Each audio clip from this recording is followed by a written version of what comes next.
Welcome students, मैं विपिन शर्मा आप लोगों का चैनल एमबी क्लासेज पर स्वागत करता हूं। तो स्टूडेंट्स, आज हमारा टॉपिक है त्रिभुज का क्षेत्रफल। बिंदुओं x1 y1 x2 y2 तथा x3 y3 से बनने वाले त्रिभुज का क्षेत्रफल। तो सबसे पहले एक त्रिभुज दे रखा है जिसके निर्देशांक दे रखे हैं x1 y1 x2 y2 और x3 y3, ये निर्देशांक दे रखे हैं। तो क्षेत्रफल क्या होगा उस त्रिभुज का? 1/2 x1 y2 minus y3 plus x2 y3 minus y1 plus x3 y1 minus y2। ढंग से आप इसे नोट कर लीजिए और वीडियो को पूरा देखिए। वीडियो के बीच में मैं आप लोगों को कुछ इम्पोर्टेंट बातें बताऊंगा जिसे देखकर आप खुश हो जाएंगे एकदम, ठीक है। तो पूरी वीडियो देखोगे, कहीं भी वो बात हो सकती है, सरप्राइज है आप लोगों के लिए और बहुत फ़ायदेमंद होगी ये वीडियो आप लोगों की ये परीक्षा में। तो पहला क्वेश्चन है, उस त्रिभुज का क्षेत्रफल ज्ञात कीजिए जिसके शीर्ष ये हैं। यहीं पर इस फॉर्मूले को मैं लिखा रहने दूंगा। अब आप समझेंगे कि हमें कैसे त्रिभुज का क्षेत्रफल निकालते हैं। तो देखिए मैं क्या करूं, इसको लिख देता हूं इसके नीचे, या ऐसे कर दीजिए। दिया है, क्या दिया है? x1 x2 x3 y1 y2 y3, ये वैल्यू दे रखी है। x1 आगे वाली है x की वैल्यू और y की वैल्यू होती है पीछे वाली। तो 2, इधर क्या है -1, इधर क्या है 2, 3 0 -4, ये सब चीज़ दे रखी हैं। अब हमें निकालना है त्रिभुज का क्षेत्रफल। हम लगाएंगे फॉर्मूला, ठीक है। अतः त्रिभुज का क्षेत्रफल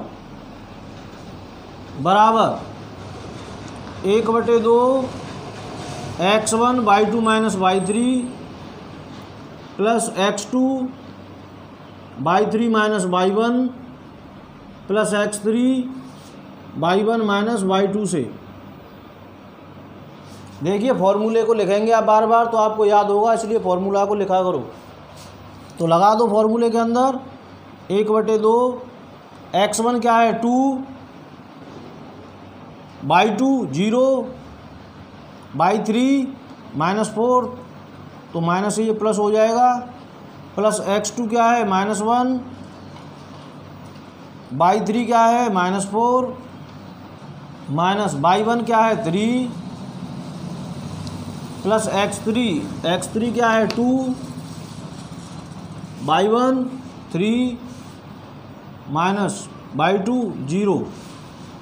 इसे सॉल्व करेंगे तो हमें आंसर मिल जाएगा यहाँ से। तो देखिए सॉल्व कर लेते हैं इसको।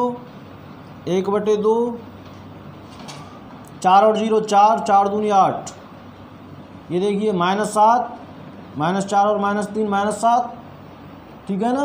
और -7 का -1 से गुणा करेंगे तो प्लस का 7, प्लस 3 में से 0 हो जाएगा तो 3, और 3 गुणा 2 6,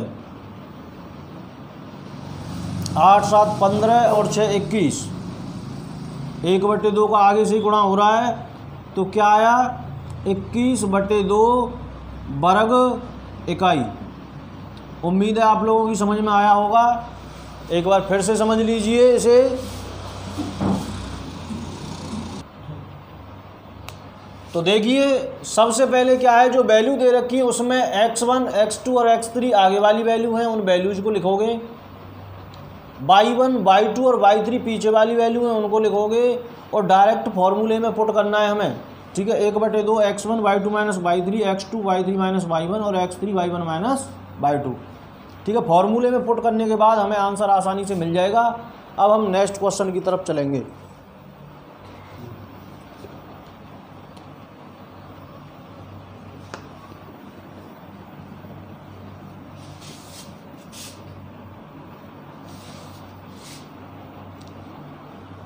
तो आपने अभी पहला पार्ट देखा, अब देखेंगे दूसरा पार्ट इसी का, पहले क्वेश्चन का, पहले का दूसरा, और क्लियर समझ में आ जाएगा।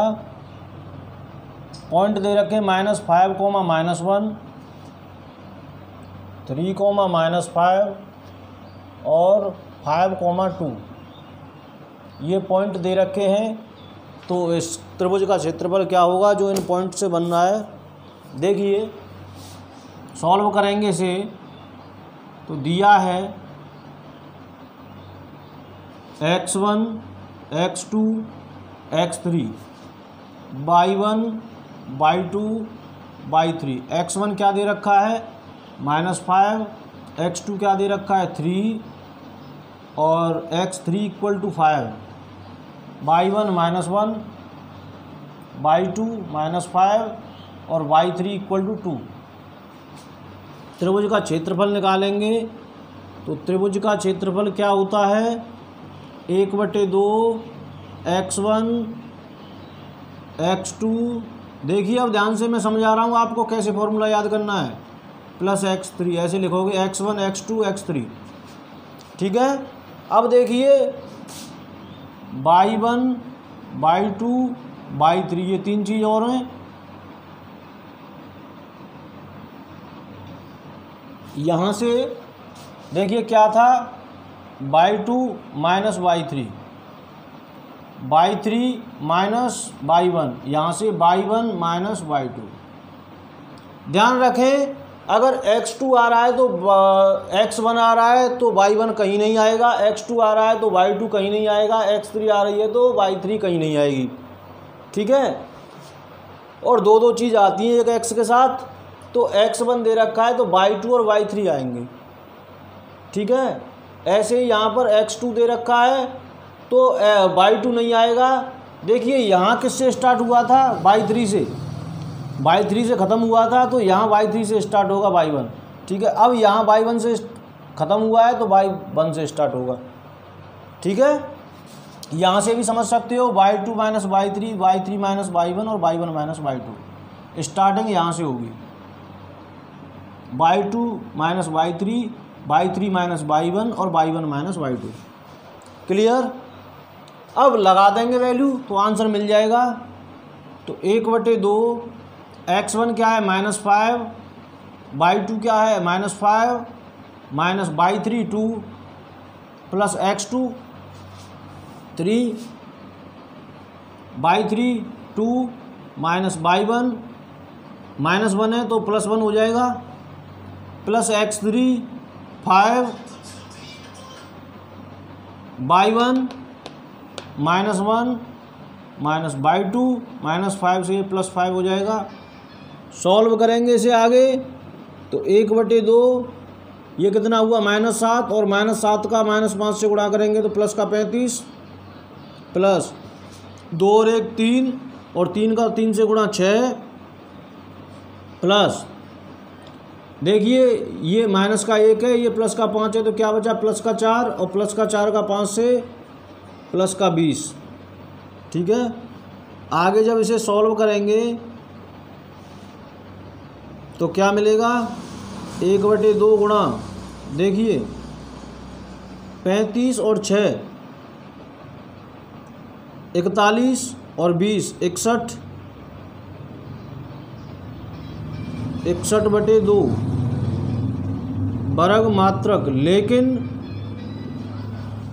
इसका आंसर शीट के हिसाब से आ रहा है 32 वर्ग मात्रक। तो यहाँ पर कोई मिस्टेक हुई है उसे ज़रा देख लें एक बार। -5 -1 3 -5 5 2। ठीक है। x1 -5 x2 3 x3 5 y1 -1 y2 -5 और y3 2। फॉर्मूले के अंदर रखेंगे x1 -5 y2 -5 y3 -2 plus x2 3 y3 2 minus y1 +1 हो गया। ठीक है। x3 देखोगे 5 y1 -1 और y2 -5। ठीक है। सॉल्व करेंगे 5 और 2 7 5 35 2 और 1 3 3 दिया 9 इधर 9 आएगा। ठीक है। और ये देखो ये क्या है +4 × 5 20। अब इसको करेंगे हम दोबारा से तो ये 35 और 9 44 और 20 64 तो कितना आएगा 32 वर्ग मात्रक नोट कर लीजिए। उम्मीद है आप लोगों की समझ में भी आया होगा। यहाँ से आगे क्वेश्चन नंबर 3 है, बिल्कुल सेम है, बस आपको एक चीज़ याद रखनी है, निम्नलिखित में से प्रत्येक के का मान ज्ञात कीजिए ताकि तीनों बिंदु संरेखी हों। नोट कर लीजिए, तीनों बिंदु संरेखी जब होंगे जब त्रिभुज का क्षेत्रफल शून्य होगा। यदि त्रिभुज का क्षेत्रफल शून्य है तो बिंदु संरेखी होंगे। नोट कर लीजिए, अभी क्या करना है नोट में, यदि त्रिभुज का क्षेत्रफल बराबर 0 तो तीनों बिंदु संरेखी होंगे, संरेखी होंगे। संरेखी को बोला जाता है कॉलिनियर। देखिए, एक बिंदु ये है, एक बिंदु ये है, एक बिंदु ये है, ये तीनों बिंदु संरेखी होंगे। कब होंगे? जब त्रिभुज का क्षेत्रफल 0 होगा। अगर ये बिंदु यहाँ से हटा के यहाँ पर होता तो ये क्षेत्रफल कभी भी शून्य नहीं हो सकता था, क्योंकि इसके अंदर ऊंचाई है। त्रिभुज का क्षेत्रफल क्या होता है? 1/2 गुणा आधार गुणा ऊंचाई।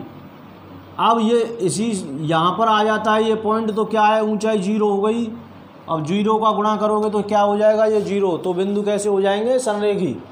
तो देखिए, अब हम तीसरा क्वेश्चन आपको बताते हैं। उसने दे रखा है त्रिभुज का क्षेत्रफल 0। दूसरे क्वेश्चन में, सॉरी, दूसरे का फर्स्ट पार्ट है 7, -2, 5, 1 और तीसरा दे रखा है 3,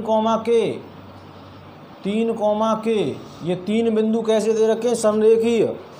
तो K का मान क्या होगा? इसी प्रकार से आपको दूसरा पार्ट भी करना है। तो ये पार्ट आप समझ लीजिए पहले।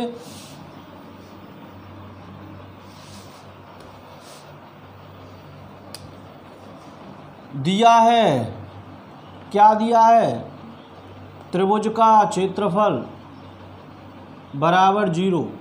त्रिभुज का क्षेत्रफल 0 दे रखा है, क्योंकि बिंदु उसने कह रखा है संरेखी हैं।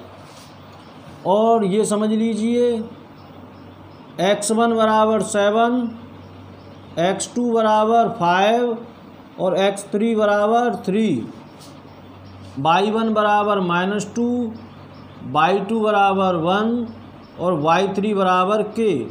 फॉर्मूले में लगाएंगे तो 1/2 x1 y2 minus y3 plus x2 y3 minus y1 plus x3 y1 minus y2 बराबर 0 में लगाएंगे तो k की वैल्यू हमें प्राप्त हो जाएगी। ठीक है, देखिए 1/2 इधर किस में है? गुणा में। इधर भेजोगे तो भाग में।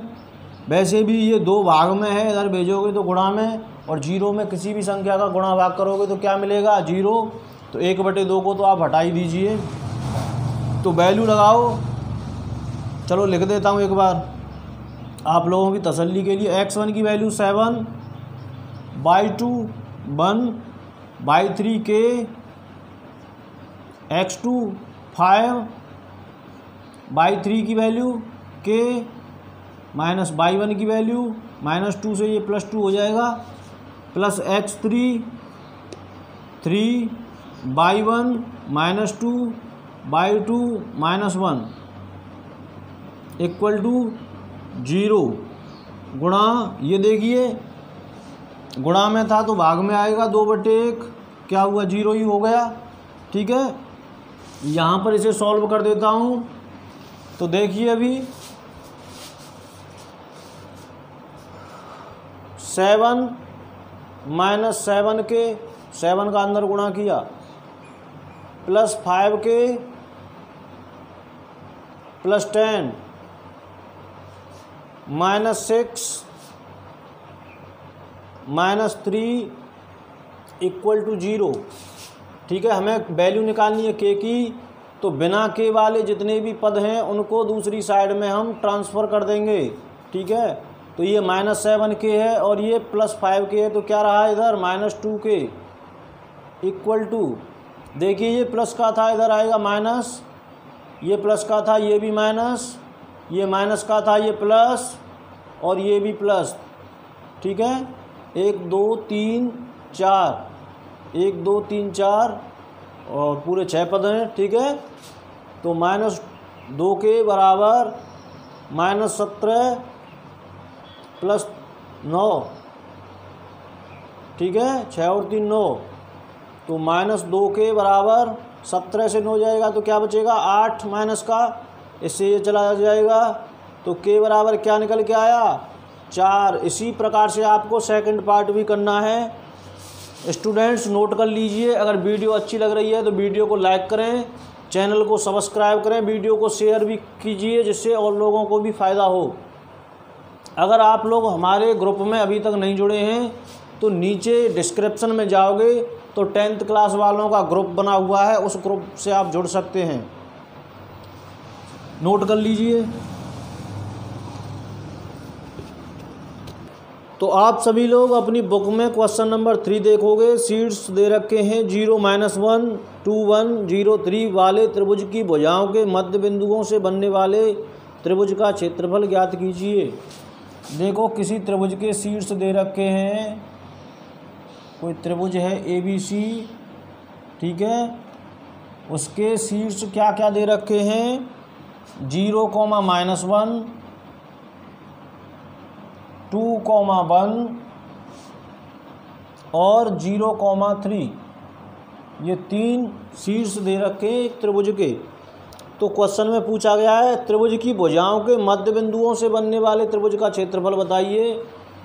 देखिए इस भुजा का मध्य बिंदु यहाँ होगा, इस भुजा का मध्य बिंदु यहाँ होगा और इस भुजा का मध्य बिंदु यहाँ होगा और इनको मिलाएंगे तो एक नया त्रिभुज बनेगा। ठीक है, और उस त्रिभुज का क्षेत्रफल पूछा गया है, इसका नाम रख दीजिए आप PQ या R। ठीक है, ठीक है, XYZ कुछ भी रख सकते हैं।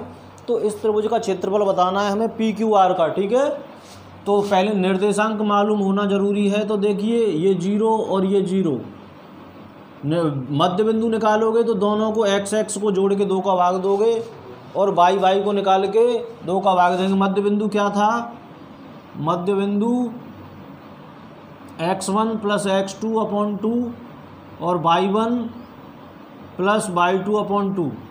ठीक है, ये किसके बराबर था x के और ये किसके बराबर था y के।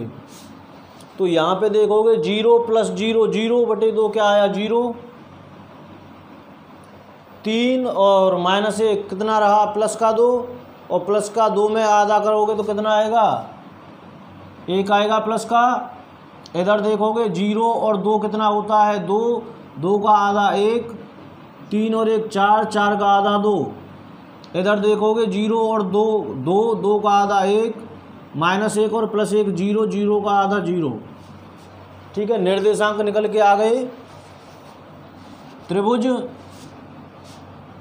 PQR के लिए, PQR के लिए वैल्यू लगा लिखेंगे जो भी x1 y1 x2 y2 और x3 y3 हैं। x1 x2 x3 y1 y2 और y3 वैल्यू क्या क्या हैं ध्यान से समझें। स्टार्टिंग कहाँ से की है हमने PQR से, तो यहीं से वैल्यू लेंगे। 0 Q की क्या है 1 और R की क्या है 1। ठीक है, अब y की वैल्यू लेंगे P के लिए 1, y2 2 और तीसरी वाली 0। ये वैल्यू है 1 2 0 1 2 0।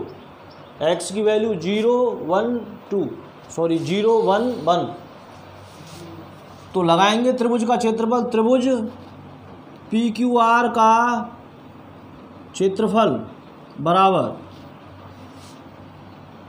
1/2 x1 y2 - y3 plus x2 y3 - y1 plus x3 y1 - y2। Solve करेंगे इसे बेटा। तो 1/2 x1 क्या है 0, y2 क्या है 2, y3 क्या है 0 प्लस x2 क्या है 1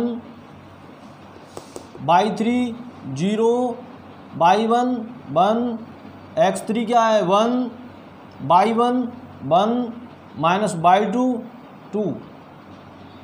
सॉल्व करेंगे इसको अब आगे, तो 1/2। अब देखिए 0 का किसी से भी गुणा करें तो 0 प्लस, देखो 1 का -1 से गुणा करेंगे तो -1, और ये कितना हुआ -1 का 1 से तो भी -1, तो क्या आया -2/2 -2/2। देखिए क्षेत्रफल कभी भी ऋणात्मक नहीं होता। क्षेत्रफल कैसा होता है, पॉजिटिव। बिंदुओं को आप जरूरी नहीं है कि इसको x1 y1 माने, इसको भी x1 y1 मान सकते हो, कहीं से भी मान सकते हो, लेकिन एक क्रम में मानोगे। इसको मानोगे x1 तो इसको x2, इसको x3, या इसको x1 x2 x3, ठीक है, एक क्रम में मानोगे। ठीक है, तो ठीक है, माइनस क्या है, ये नेगलेक्ट हो जाएगा, तो यहाँ से क्या निकलेगा 1 वर्ग मात्रक। ठीक है, लिख दोगे यहाँ, क्योंकि क्षेत्रफल ऋणात्मक नहीं होता। क्षेत्रफल हुआ, आयु हुई, लंबाई हुई, समय हुआ, ये कभी भी ऋणात्मक नहीं होते। क्षेत्रफल ऋणात्मक नहीं होता है। ठीक है, अब आगे इसमें क्या दे रखा है, पहला आंसर तो ये हो गया आपका। दूसरा बोल रहा है इस क्षेत्रफल का दिए हुए त्रिभुज के क्षेत्रफल के साथ अनुपात ज्ञात कीजिए। त्रिभुज क्या दे रखा था, ABC दे रखा था, और नया त्रिभुज क्या बना था, PQR। इन दोनों के क्षेत्रफल का अनुपात भी पूछ रहा है, तो निकालेंगे त्रिभुज। चलिए त्रिभुज ABC का क्षेत्रफल निकाल देता हूँ। ABC का क्षेत्रफल बराबर 1/2, 1/2। अब देखिए x1, अब मैं यहाँ से डायरेक्ट ले रहा हूँ 0 प्लस x2, x2 क्या है 2, x3 0, x1 x2 x3 आते थे। अब क्या होता था इसके बाद y2 माइनस y3, तो देखिए y2 क्या है इधर 1 और y3 3, तो 1 - 3। इधर क्या आता था y3 माइनस y1, y3 क्या है 3, -1 से क्या हो जाएगा +1। ठीक है, आगे देखोगे 0 वो sorry x3, y1 minus y2, y1 क्या है -1 माइनस y2 क्या है +1। ठीक है, सॉल्व करेंगे इसको, तो 1/2, 0 का किसी से भी गुणा करें तो 0 मिलेगा, +2 3 और 1 4, यहाँ पर 0 है फिर 0 मिलेगा, तो क्या आया ये 8/2, 8 तो ये 1/2 चल रहा है आगे, बराबर 4 वर्ग मात्रक। पूछा क्या गया है, अनुपात। क्या पूछा गया है, अनुपात। इस त्रिभुज का दिए गए त्रिभुज से अनुपात ज्ञात कीजिए। ठीक है, तो मैं जगह कम होने की वजह से यहाँ करूँगा, आप नीचे ही करोगे। तब अनुपात का मतलब होता है भाग। त्रिभुज PQR का क्षेत्रफल बटे त्रिभुज ABC का क्षेत्रफल, ABC का क्षेत्रफल बराबर PQR का कितना आया 1 वर्ग मात्रक,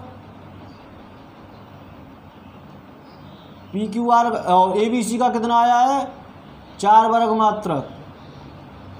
PQR का 1 वर्ग मात्रक आया था और ABC का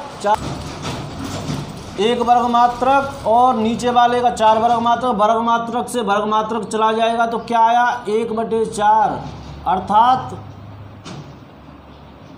1:4 आंसर। नोट कर लीजिए आप। देखिए त्रिभुज में क्या दिया था आप लोगों को, एक त्रिभुज के निर्देशांक दे रखे थे, उसके मध्य बिंदुओं से बनने वाले त्रिभुज का क्षेत्रफल पूछा था। तो मध्य बिंदु का मतलब होता है इसके बीचों बीच में जो बिंदु है। तो हमने एक त्रिभुज बनाया PQR, निर्देशांक उसके निकाले, निर्देशांकों के बाद उसका क्षेत्रफल निकाल दिया। एक और उसमें पाठ पूछा गया था, इस त्रिभुज का दिए गए त्रिभुज के साथ अनुपात ज्ञात कीजिए। तो उस त्रिभुज का क्षेत्रफल 1 निकला था और पहले वाले का जो ABC था उसका 4 निकला था एरिया। ठीक है, अब क्या किया, इन दोनों का अनुपात निकाल दिया। अनुपात का मतलब होता है भाग देना। क्लियर सी बात है, आंसर आ गया होगा। अब मैं इसे साफ करता हूँ, आप रोक कर इसे नोट कर लीजिए।